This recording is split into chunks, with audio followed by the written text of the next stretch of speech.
The survey ship Wandering Star drifted through the darkness of space, its sensors sweeping across the uncharted star system. Captain Vrel sat in his command chair, his long fingers tapping against the armrest.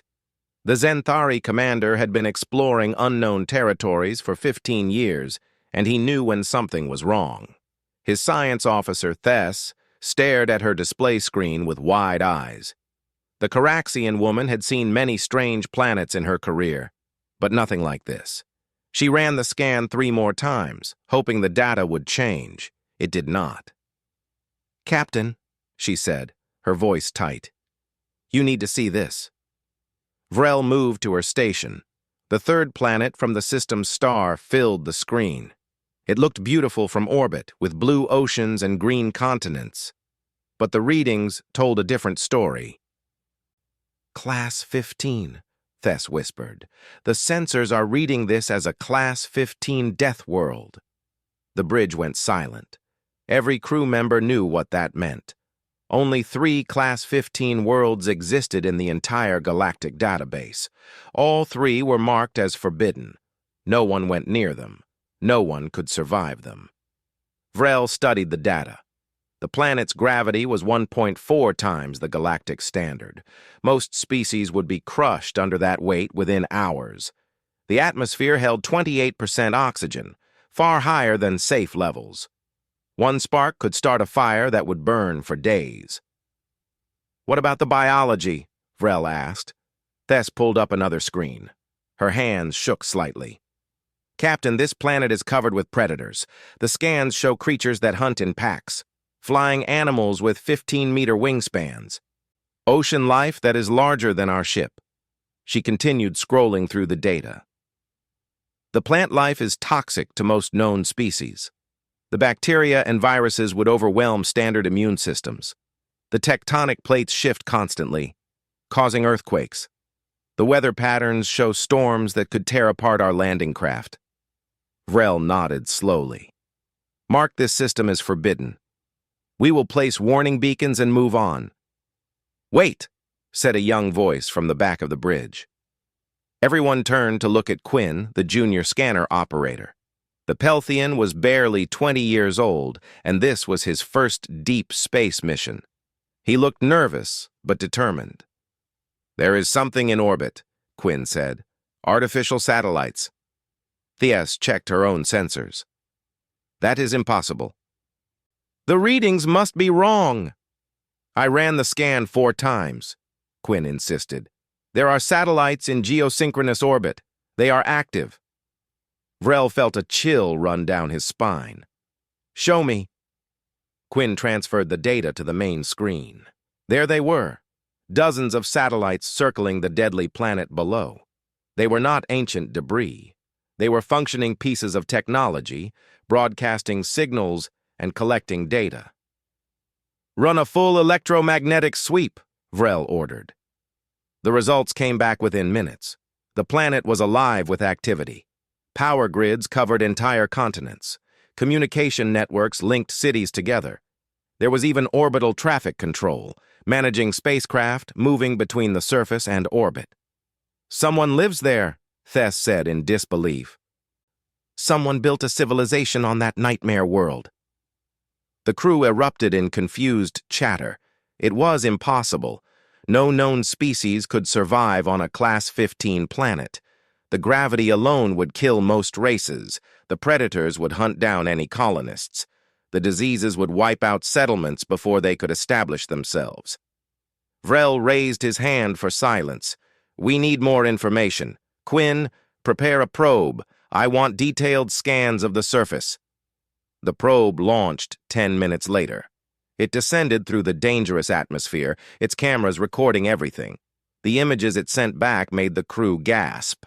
Cities sprawled across the landscape, not small outposts or underground bunkers, but massive metropolitan areas with millions of inhabitants. Tall buildings reached toward the sky. Roads connected communities. Agricultural fields stretched for hundreds of kilometers. "Look at that," Quinn said, pointing at the screen. "Those are parks." They have children playing in parks next to plants that our database lists as deadly poison. Tess zoomed in on another area. Industrial complexes, spaceports. This is not a struggling colony. This is a thriving civilization. Vrel made his decision. We will attempt contact. Broadcast standard greetings on all frequencies. The communications officer, a nervous Pelthian named Dax, activated the transmission. This is the survey vessel Wandering Star to the inhabitants of the third planet. We come in peace and wish to establish contact. They waited. Seconds turned into minutes. Vrel began to think there would be no response when the speakers crackled to life. Wandering Star. This is Administrator Kate Morrison of the New Terra Colonial Authority. The voice was clear and pleasant, speaking perfect galactic common with an unfamiliar accent. Welcome to our system. We do not get many visitors. The bridge crew exchanged shocked looks. Whoever these people were, they knew the galactic language. Administrator Morrison, Vrel said carefully. We detected your planet and ran standard surveys. Our readings show that this world is extremely dangerous. How is it possible that you have established a colony here? There was a pause.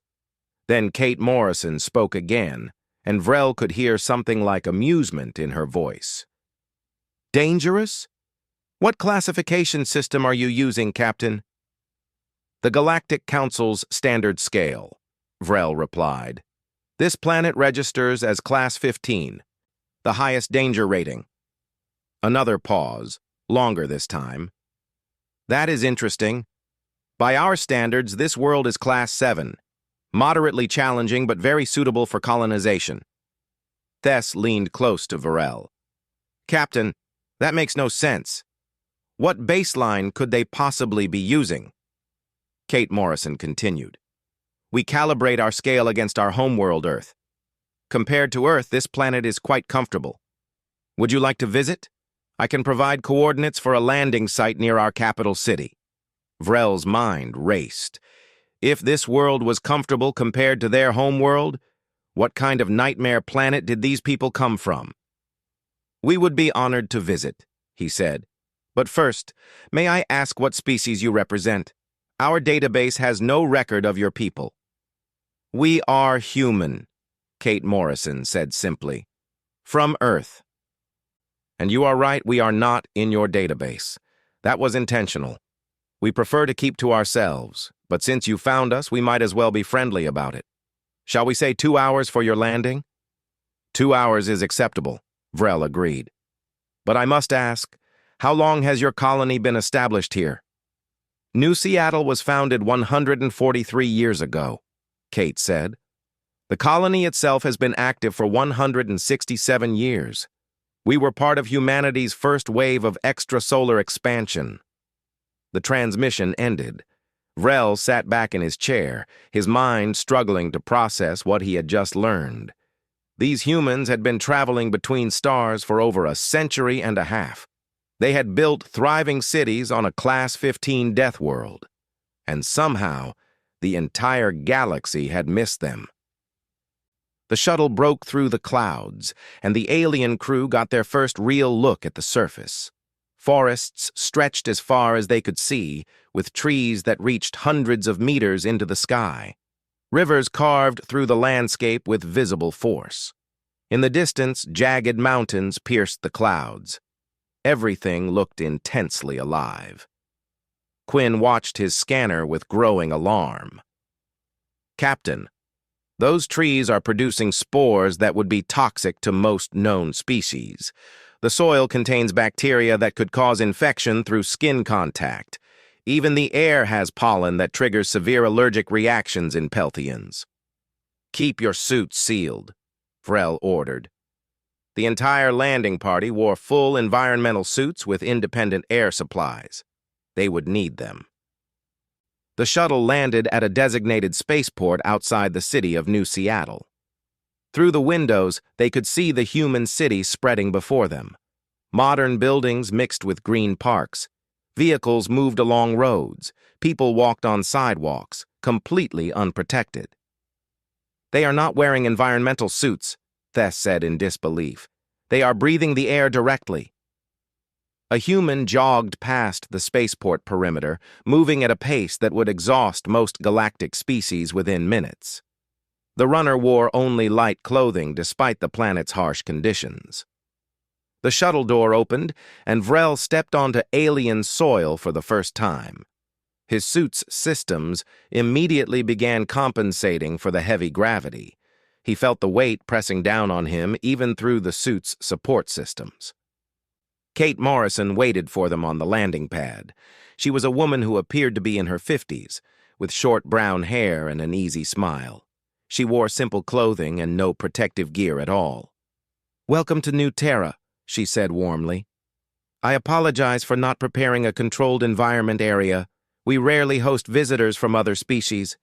If you plan to stay for an extended period, we can construct one." Vrel extended his hand in the human greeting he had researched during the descent. Kate shook it firmly. He noticed her grip was strong, much stronger than he expected. "Thank you for receiving us," Vrel said. "We have many questions." "I imagined you would," Kate replied. "I have arranged a tour of the city. We can talk as we go." She led them to a ground transport vehicle. As they traveled toward the city center, Vrel could not stop looking at the humans around them. Children played in parks near plants his scanner marked as highly poisonous. Construction workers lifted materials that would require mechanical assistance for most species. Everyone moved with an easy confidence that spoke of complete adaptation to their environment. "How many people live on New Terra?" Tess asked. "About 8 million across the whole planet," Kate answered.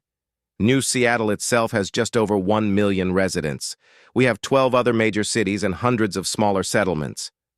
"And you have been here for over 160 years, Vrel said. "That means multiple generations born on this world." Kate nodded.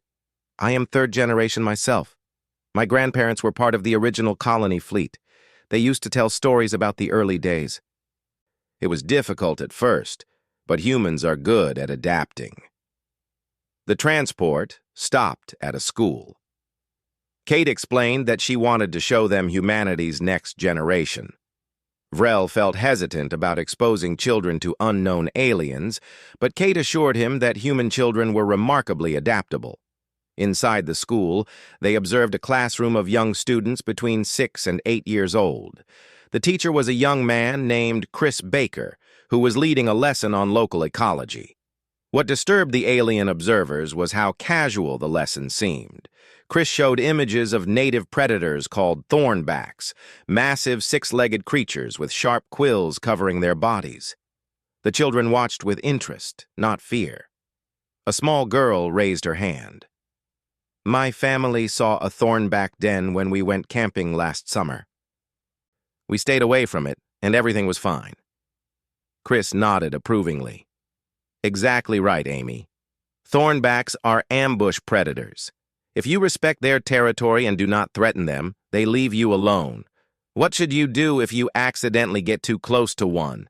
The children called out answers. "Back away slowly. Do not run. Keep eye contact. Make yourself look bigger."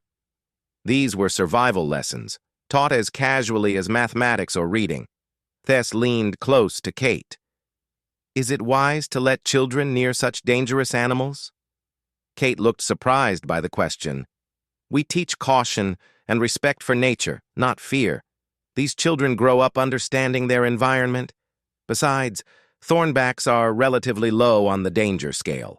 There are much more dangerous creatures on this planet, but they mostly avoid populated areas." The tour continued to a hospital. Dr. Lisa Chen, the chief of medicine, showed them around the facility. It looked surprisingly normal in most ways. Standard medical equipment, clean rooms, professional staff. Kor, the security chief, asked about treatment for environmental hazards. Lisa seemed confused by the question.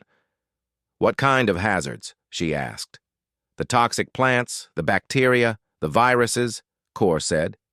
"Surely you must treat many cases of poisoning or infection." Lisa shook her head. "Not really. Human immune systems handle most local pathogens without issue. We occasionally see reactions to new plant species, but those are rare. Our biggest challenges are actually standard medical issues: injuries from accidents, genetic conditions, age-related illnesses. She paused, thinking. Actually, our main challenge when the colony was first established was adapting to the lower gravity. Many first-generation colonists had muscle and bone density problems because this world is easier on the body than Earth. We solved that with exercise programs and dietary supplements. Second- and third-generation colonists like Kate adapt naturally. The words hit the alien crew like a physical blow. They were wearing environmental suits because the atmosphere would damage their lungs within minutes. The gravity was straining their bodies even with mechanical support. And humans considered this world easier than their baseline. Vrel had to ask the question that had been building since their arrival. Administrator Morrison, where is Earth? And why has humanity not made formal contact with the Galactic Council? Kate's expression became more serious. Let me take you to meet someone who can answer that better than I can. They traveled to a government building in the city center. There, they met Administrator Danny Park, a man in his 40s who served as the colony's senior diplomat. He welcomed them to a conference room with a view of the city. Captain Vrel, Danny began, humanity knows about the Galactic Council. We have observed Council activities for decades. We know your laws, your territories, your member species. But Earth's government made a deliberate choice to remain separate. Why? Thess asked. Danny pulled up a holographic display. When humanity first achieved faster-than-light travel about 200 years ago, we encountered Council survey vessels in neighboring systems. We studied your protocols and technology from a distance. What we learned gave us pause. He gestured to the display, which showed statistics and graphs. The Galactic Council's structure is built on certain assumptions. Member species evolved on worlds within a narrow range of conditions. Gravity between 0.8 and 1.1 standard. Atmospheric oxygen between 18 and 22%. Relatively stable climates. The Council's laws and treaties are designed for civilizations that fit those parameters.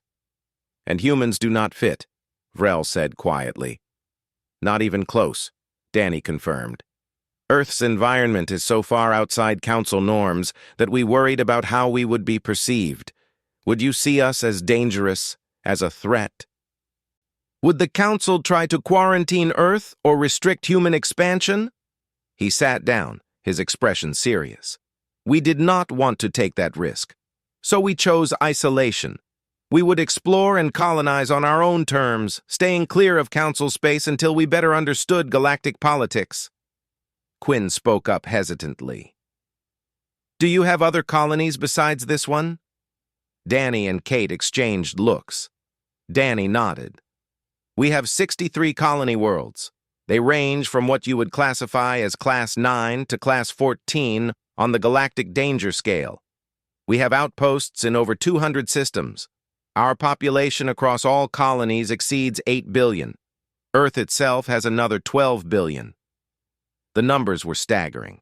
Humanity was not a small, isolated species taking its first steps into space. They were a major power, spread across a vast region of the galaxy, and the Council had no idea they existed. Captain Vrel sat alone in his ready room aboard the Wandering Star. The ship had returned to high orbit after the surface visit, and now he faced the most difficult decision of his career. On his desk lay the preliminary report, filled with data about humanity and their colony world. The question was simple, but its answer would shape history. What should he tell the Council? A chime at the door interrupted his thoughts. Come in, he called. Thess entered, carrying her own data pad. The science officer looked tired. She had been compiling research for hours. Captain, I have been reviewing everything we learned, she said, sitting down without being asked. The more I analyze the data, the more concerned I become. Explain, Vrel said. Thess activated her pad, projecting images into the air between them. Look at human biology. They evolved on a world with 1.6 times our standard gravity. Their muscular and skeletal systems are built for constant strain. On a normal gravity world, they would be incredibly strong by comparison. She pulled up more data. Their homeworld, Earth, has dangerous weather patterns, aggressive predators, and countless diseases. To survive there, humans developed immune systems that are far more robust than most species. They can eat foods that would poison us. They can endure temperature ranges that would kill a Xanthari. You are describing their advantages, Vrel said. What is your concern?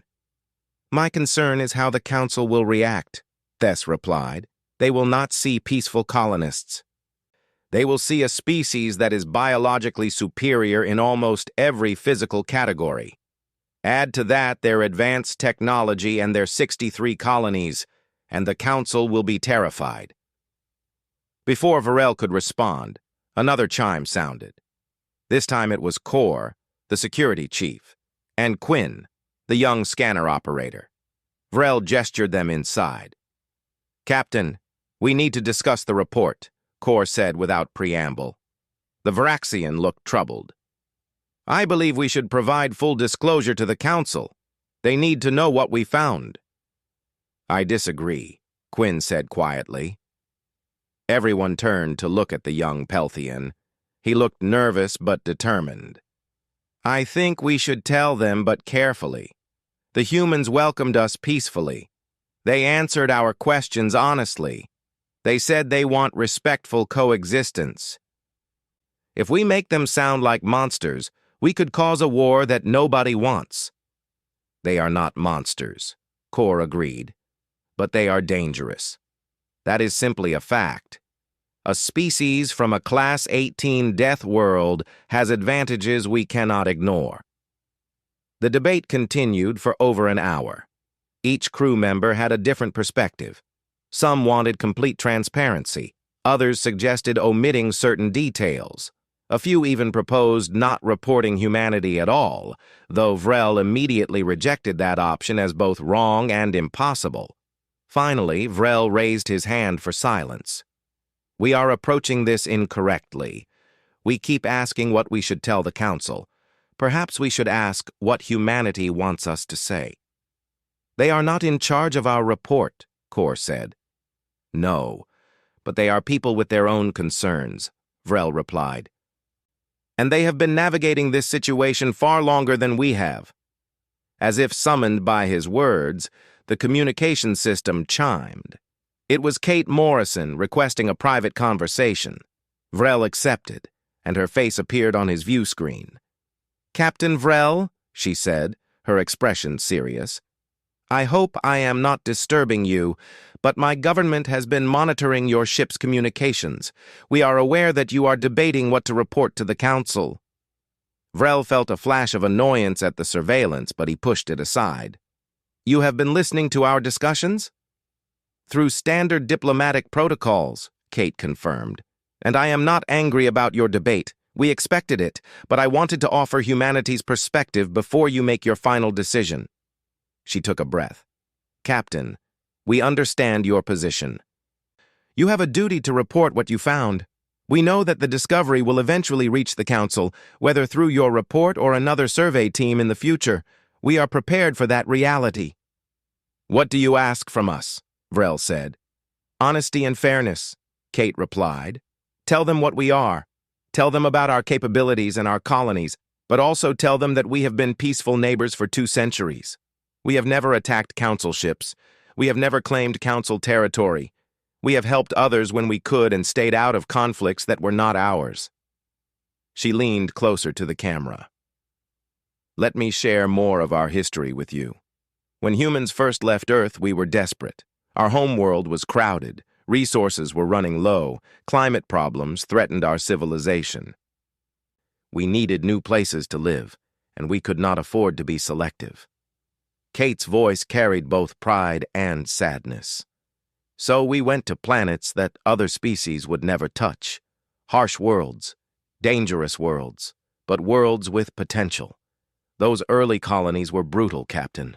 Entire settlements failed. Thousands of people died learning how to survive on alien planets. But we kept trying. We adapted. We modified our crops. We developed new technologies. We learned from our mistakes. She paused. Our strength did not come from choice. It came from necessity. We are not warriors seeking conquest. We are survivors who learned to make homes in places others feared. If the Council can understand that, perhaps we can coexist peacefully. Vrel listened carefully. What would you want in an ideal outcome? Recognition as a sovereign civilization with the right to manage our own territory, Kate said. We are willing to establish diplomatic relations with the Council. We will share certain technologies. We will respect Council space. In return, we ask that the Council respect human space and not try to interfere with our colonies or Earth. She made one final point. Captain, your survey vessels have passed through human-claimed systems dozens of times over the past century. Each time, we chose not to make contact. We were content to remain unknown. But now that contact has occurred, we will not hide. The galaxy will learn about humanity one way or another. The question is whether that revelation leads to cooperation or conflict. The transmission ended. Vrel sat back, thinking about Kate's words. He looked at his crew, seeing the same uncertainty he felt. She's right, Quinn said softly. How we report this will influence how the Council reacts. If we make humanity sound like a threat, the Council will treat them as one. But if we present them fairly, there is a chance for peace. Truth is not negotiable, Kor argued. We must report the facts. The facts can be presented in different ways, Thess said thoughtfully. We can emphasize humanity's peaceful behavior, or we can emphasize their military potential. Both are true, but they create very different impressions. Vrel made his decision. We will file a complete and honest report. We will present humanity as they truly are, a peaceful but capable species that has earned the right to exist on their own terms. We will recommend that the Council approach them with respect and openness. He began recording his official report. He described the discovery of New Terra, the meeting with Kate Morrison, and the tour of New Seattle. He detailed humanity's biology and their adaptation to harsh environments. He listed their 63 colonies and their population of over 20 billion. But he also emphasized what he had witnessed: the peaceful welcome, the honest answers to difficult questions, the children playing in parks, the doctors healing the sick, the diplomats seeking understanding. He described humanity not as alien monsters, but as people trying to live their lives. At the end of his report, Vrel added his personal recommendation. Humanity represents a unique case in galactic history. They are a species that evolved under conditions we would consider impossible. Their physical capabilities exceed most Council members. Their territory is extensive, but in 2 centuries of space travel, they have shown no aggression toward the Council or its members. He continued, I believe humanity poses no threat to galactic peace. In fact, their experience colonizing harsh worlds could be valuable to the Council. I recommend establishing formal diplomatic relations and recognizing human sovereignty over their claimed territories. We have nothing to fear from humanity except our own prejudices. Vrel finished the recording and prepared to transmit it to Council headquarters. He knew the message would take weeks to reach Sentinel Prime, the Council's capital world. The response would take weeks more. In the meantime, he decided to remain in the system. If the Council sent a response or additional ships, it would be better to have someone here who already understood the situation. Over the following days, Vrel visited New Terra several more times. Each visit rained. 3 months passed before the Council's response arrived. Captain Vrel had remained in the New Terra system during that time, using it as an opportunity to learn more about humanity. He had visited 4 other human colonies in nearby systems, each as fascinating and impossible as the first. When the message finally came, it was not what he expected. The Council was sending a full diplomatic delegation to meet with humanity. They would arrive within 2 weeks, but the tone of the message concerned him. The Council's language was formal and cautious, filled with references to security protocols and protective measures. Vrel immediately contacted Kate Morrison to share the news. Her reaction was measured, but he could see the tension in her eyes.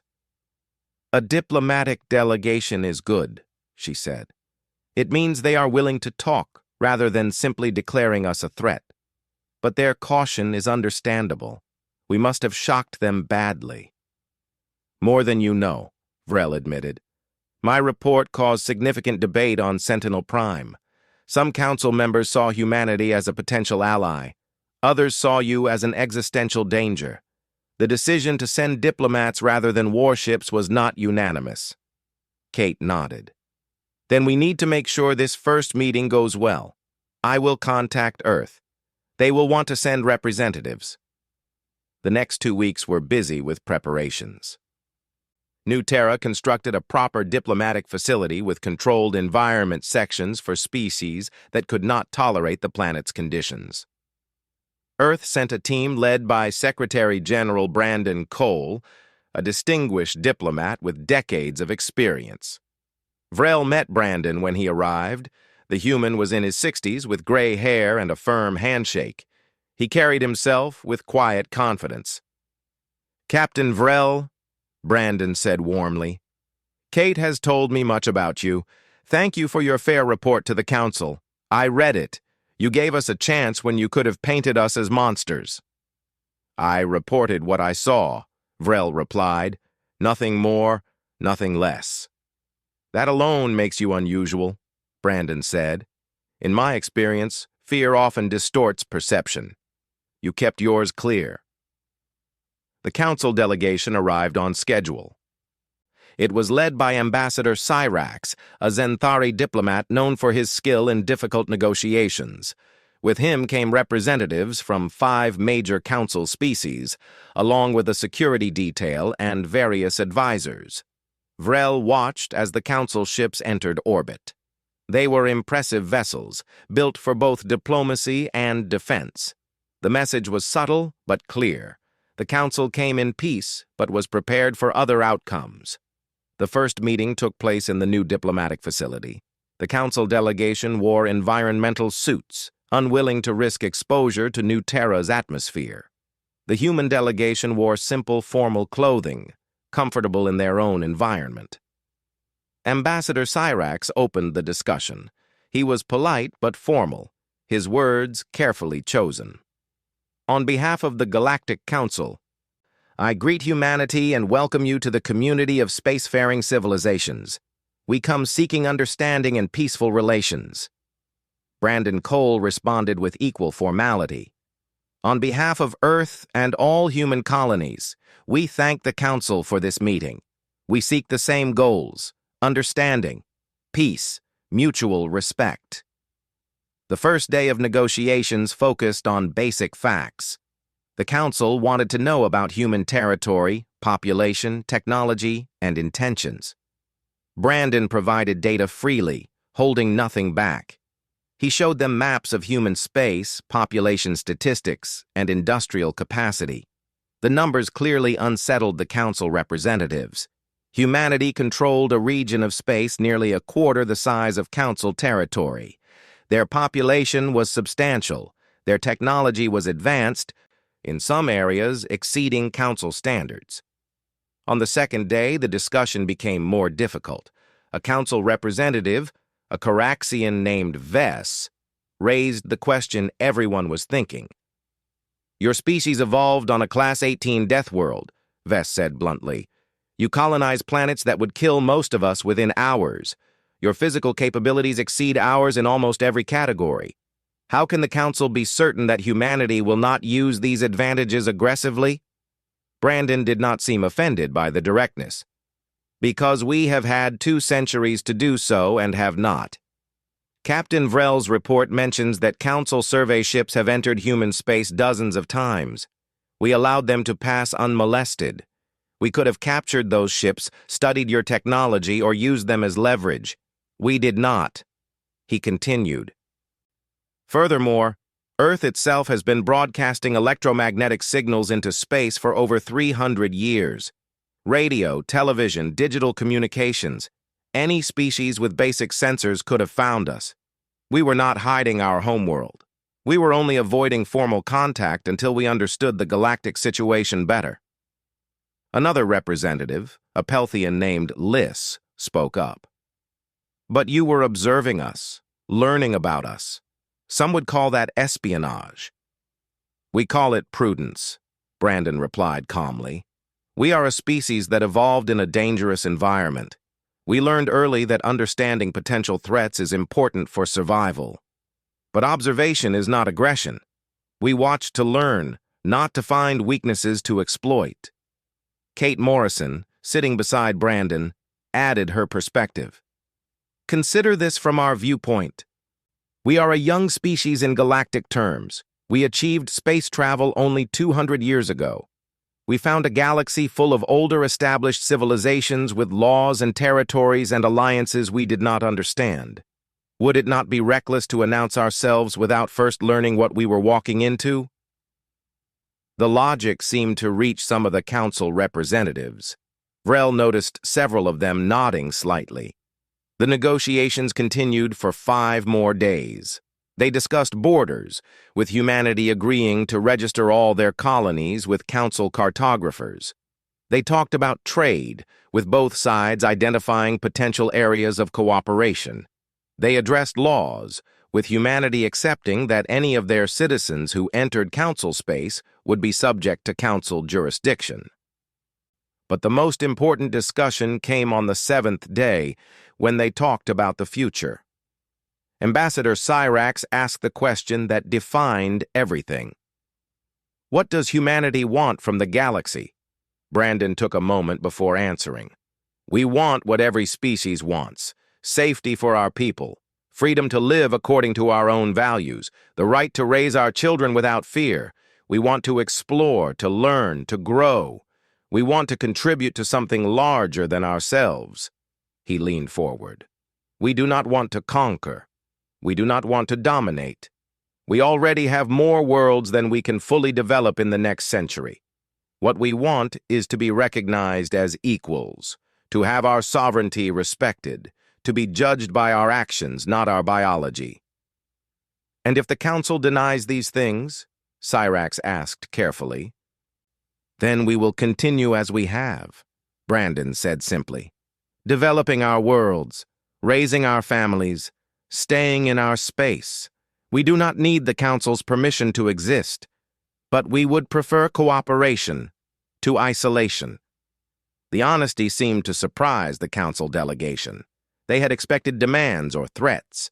Instead, they received a simple statement of desire for peaceful coexistence.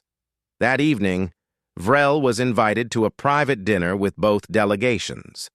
The atmosphere was more relaxed than the formal negotiations. Council representatives and humans mixed, sharing food and conversation. Vrel watched as barriers began to break down through simple human interaction. He sat with Ambassador Cyrax and Brandon Cole, discussing the progress of the talks. Cyrax admitted that the Council had been divided on how to approach humanity. Some wanted to contain you, Cyrax said quietly, to draw a line around human space and prohibit expansion. Others wanted to study you, to understand how you survive on such harsh worlds. A few even suggested military action, though that faction lost influence after reading Captain Vrel's report. And what do you want? Brandon asked. Cyrax considered the question. I want what is best for galactic stability. I have been a diplomat for 40 years. I have seen wars start over misunderstandings and fear. I do not want that to happen here. He looked directly at Brandon. Your species frightens many council members. That is the truth. But fear is not a basis for policy. I believe that formal recognition of humanity, with clear agreements on borders and behavior, is better than isolation or conflict. 6 months after the first diplomatic meetings, the galaxy was still adjusting to the revelation of humanity's existence. News of the Deathworld species had spread through council space like wildfire, creating reactions that ranged from fascination to fear. Captain Vrel stood on the observation deck of the Wandering Star, watching New Terra rotate slowly below. His ship had become a semi-permanent fixture in the system, serving as an unofficial liaison between humanity and the Council. It was not the exploration mission he had signed up for, but it felt important. On the planet below, something remarkable was happening. New Terra had become a hub for cultural exchange. Alien visitors came to experience life on a human colony world, carefully supervised and protected, but genuinely curious. Human volunteers served as guides, showing their alien guests the realities of their existence. Kate Morrison had been promoted to serve as humanity's official liaison to the Council's Frontier office. She contacted Vrel regularly with updates. Today's call brought interesting news. Captain, we have received requests from 3 more species wanting to establish formal diplomatic relations, she said, her image filling his view screen. The Pelthians, the Vraxians, and the Torgathi all want to send delegations to Earth. That is faster progress than anyone expected, Vrel observed. Kate smiled. I think people are realizing we are not as scary as they first thought. Yes, we are different. Yes, we can survive in places they cannot. But we are still people. We laugh, we cry, we care for our children. Those things are universal. She was right. As more aliens visited human worlds and more humans traveled to Council space, the initial fear was giving way to understanding. Not everywhere and not for everyone, but it was a start. Vrel had visited Earth himself 2 months ago. The experience had been overwhelming. Earth was everything the data had suggested and more. The gravity had been crushing even with his suit's assistance.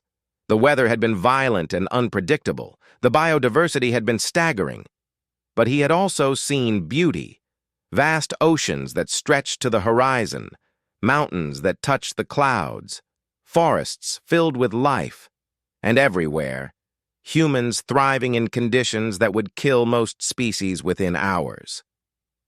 Secretary General Brandon Cole had given him a tour of the United Nations headquarters in Geneva. They had walked through halls filled with art and history, discussing the future of human galactic relations. Brandon had been optimistic, but realistic. We know this will not be easy, Brandon had said. There will be incidents, misunderstandings, people on both sides who resist change. But we are committed to making this work. Earth has seen enough conflict in its history. We do not want to bring that pattern to the stars. Now, 6 months later, the integration was progressing better than anyone had dared hope. Trade agreements had been signed with several council species. Human medical technology, developed to handle Earth's harsh conditions, was proving valuable for treating certain diseases. In exchange, humans gained access to council educational resources and cultural databases. Cultural exchange programs were particularly successful. Young humans traveled to council worlds to study alien civilizations. Alien students came to human universities to learn about Deathworld ecology and survival techniques. The programs were small at first, but they were growing. There were problems, of course. Some council members still viewed humanity with suspicion. There had been incidents where human traders were harassed in council ports.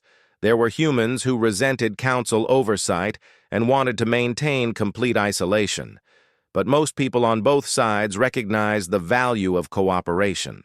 The galaxy was vast and filled with challenges. Having allies was better than having enemies. Vrel's thoughts were interrupted by a communication from the bridge. Quinn's voice came through. Captain, we have a situation. A distress call from a council mining operation in the Theta sector. They are under attack by pirates. Vrel hurried to the bridge. The Theta sector was at the edge of council space. far from any major military presence. The miners were vulnerable. "How far are we from their position?" Vrel asked. 2 hours at maximum speed, Quinn reported. "But Captain, there is something else. A human ship is already responding to the distress call. They are closer and will arrive in 30 minutes. Vrel made his decision. Set course for the mining station, maximum speed, and contact the human vessel. The human ship was called the Pathfinder, a civilian cargo hauler that had been passing through the area. Its captain, a woman named Sarah Bennett, responded to Vrel's hail. "Captain Vrel, good to hear from you," Sarah said. Her image showed a woman in her 30s with short dark hair and a confident expression. "We picked up the distress call and altered course. We should arrive shortly." "The Pathfinder is a cargo ship," Vrel said carefully. "Are you equipped to handle pirates?" Sarah's smile was grim. "We have defensive weapons, and pirates usually run when they realize they are facing a human crew. Our reputation has some advantages." She was right. News of humanity's capabilities had spread through both legal and illegal channels. Pirates and raiders had learned that human ships were not easy targets. Vrel watched on his sensors as the Pathfinder arrived at the mining station. The pirates, flying 3 small attack craft, were attempting to breach the station's defenses. When the Pathfinder appeared, broadcasting human identification codes, 2 of the 3 pirate ships immediately fled. The third ship, either braver or more foolish, attempted to engage the Pathfinder. The human cargo hauler's defensive systems proved more than adequate. Within minutes, the pirate ship was disabled and drifting. By the time the Wandering Star arrived, the situation was resolved. The miners were safe, the pirates were contained, and Sarah Bennett was coordinating with station security to hand over the captured ship. Vrel contacted the mining station's supervisor, a Caraxian named Thel. "Are you and your crew unharmed?" "Thanks to the humans," Thel replied. His voice carried genuine gratitude. "They responded immediately and handled the situation professionally. We owe them our lives." "No payment necessary," Sarah's voice cut in. "We were in the area and we helped." That is what neighbors do. The incident made news across Council space. A human ship had saved a Council mining operation from pirates, asking for nothing in return. It was a small thing in the grand scheme of galactic events, but it mattered. It showed that humanity could be trusted, that they were willing to help even when there was no benefit to themselves. Over the following months, similar incidents occurred. Human ships assisted Council vessels in distress. Human doctors treated alien patients during medical emergencies. Human engineers shared techniques for surviving on harsh worlds, helping Council colonies expand into previously unsuitable territories. Each act of cooperation built trust. Each interaction reduced fear. Slowly but steadily, humanity was becoming part of the galactic community. A year after first contact, Vrel was invited to a celebration on New Terra. The colony was commemorating the anniversary of humanity's emergence onto the galactic stage. Aliens and humans mixed freely, sharing food and stories. Kate Morrison found Vrel near the refreshment tables. "Captain, I wanted to thank you personally. None of this would have been possible without your fair report to the Council." Vrel shook his head. "I simply told the truth. You and your people did the rest. You proved that humanity deserves a place among the stars." "We are still learning," Kate admitted. "There are still people who fear us, still challenges to overcome. But we are moving forward together." She gestured to the crowd around them. Zenthari diplomats conversed with human teachers. Pelthian scientists discussed research with human biologists. Children of multiple species played together under careful supervision. "This is what we wanted," Kate said softly. "Not conquest, not dominance, just the chance to be part of something larger than ourselves." Vrel looked at the scene and felt something he had not expected when he first discovered the impossible colony on the deadly world. Hope. Hope that different species could overcome fear and suspicion. Hope that cooperation was stronger than conflict. Hope that the galaxy could be better than it had been. His communicator chimed. It was a message from Council headquarters. The wandering star was being reassigned. They were needed for a joint Human Council survey mission to explore a distant nebula. It would be the first official cooperation between human and Council explorers. Vrel smiled. The future was full of possibilities. Humanity had emerged from isolation, and the galaxy had not ended. Instead, it had grown richer, more diverse, more interesting. He looked up at the stars visible through the dome above the celebration. Out there were thousands of worlds. Some were harsh, like Earth. Some were gentle, like the core Council worlds. All of them held potential for life, for growth, for understanding. And now, humans and aliens would explore them together, not as enemies, not as competitors, but as partners in the great adventure of discovering what the universe had to offer. Captain Vrel raised his glass in a toast.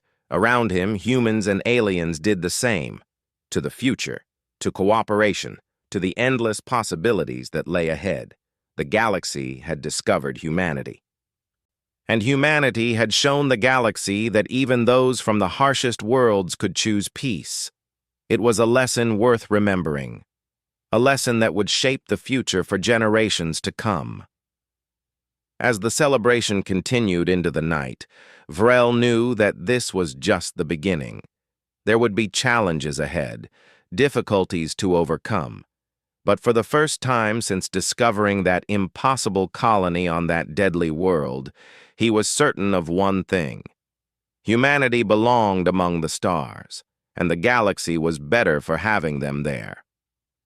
"I agree," Brandon said. "Fear fades with familiarity. The more our peoples interact, the more they will realize we are not so different. We all want safety, prosperity, and peace." Over the following weeks, the framework for human-council relations took shape. Humanity would be recognized as a sovereign civilization with control over their claimed territory. They would establish embassies on major council worlds. Trade agreements would be negotiated. Cultural exchange programs would be developed. In return, humanity agreed to respect council borders, to register their vessels when traveling through council space, and to cooperate in matters of mutual security. The agreement was not perfect. Some council members remained suspicious. Some human factions worried about losing independence. But it was a beginning, and both sides committed to making it work. As the negotiations concluded, Vrel reflected on how much had changed in 3 months. The galaxy had discovered humanity. Humanity had revealed themselves to the galaxy, and somehow, through careful diplomacy and honest communication, they had avoided the conflict that both sides had feared. The future was uncertain, but it was not hopeless, and that, Vrel thought, was worth celebrating. Forced his belief that humanity deserved a place in galactic civilization. He met farmers who grew crops on land that would kill most species. He spoke with engineers who built cities on unstable tectonic plates. He talked with teachers who prepared children for lives on dangerous worlds. One evening, Kate invited him to her home for dinner. It was a small house on the edge of New Seattle with a garden in the back. Her husband, Greg, was a biologist studying native plant life. Their 2 children, both teenagers, asked Vrel endless questions about other species and other worlds. As Vrel ate carefully prepared food that accommodated his dietary needs, he realized something important. These were not the people the council needed to fear. They were neighbors, friends, potential allies. But he also knew that fear was powerful. The council had operated for thousands of years on certain assumptions about what was possible and what was safe. Humanity shattered those assumptions. The question was whether the council would adapt or react with hostility. The answer would determine the future of the galaxy. Vrel felt his understanding of the galaxy shift. What do you want from the Council now that contact has been made? Danny's answer was simple and direct. We want to be left alone to develop on our own terms, but we also recognize that complete isolation is no longer possible. If the Council knows about us, we would prefer a relationship based on mutual respect rather than fear. He leaned forward. Captain, we are not warriors. We are not conquerors. We are survivors. We come from a harsh world, and we learn to thrive in harsh places. But that does not make us aggressive. We simply want to live our lives and raise our families in peace. Vrel looked at the human diplomat and saw honesty in his eyes. These were not monsters from a nightmare world. They were people who had adapted to difficult circumstances and built something remarkable. But he also knew what the Council would see. They would see a species that could survive anything, a species that colonized worlds others could not even visit, a species that had been expanding through space for 2 centuries without anyone noticing. They would see a threat. Captain, Thess said quietly, if this is their idea of a comfortable world, I do not want to know what their homeworld is like. Vrel nodded. Prepare a landing party. Volunteers only. We have no idea what we are about to encounter. To his surprise, most of the crew volunteered. Scientific curiosity had overcome their fear. Vrel selected a small team including Thess, Quinn, and his security chief Kor, a massive Vraxian who insisted on protecting the captain. As they prepared the shuttle, Vrel looked at the planet on the main screen. From orbit, it looked so peaceful. But he knew the truth now. Down there was a world that could kill most species within hours. And somehow, humans called it home. He wondered what kind of beings could survive such a place.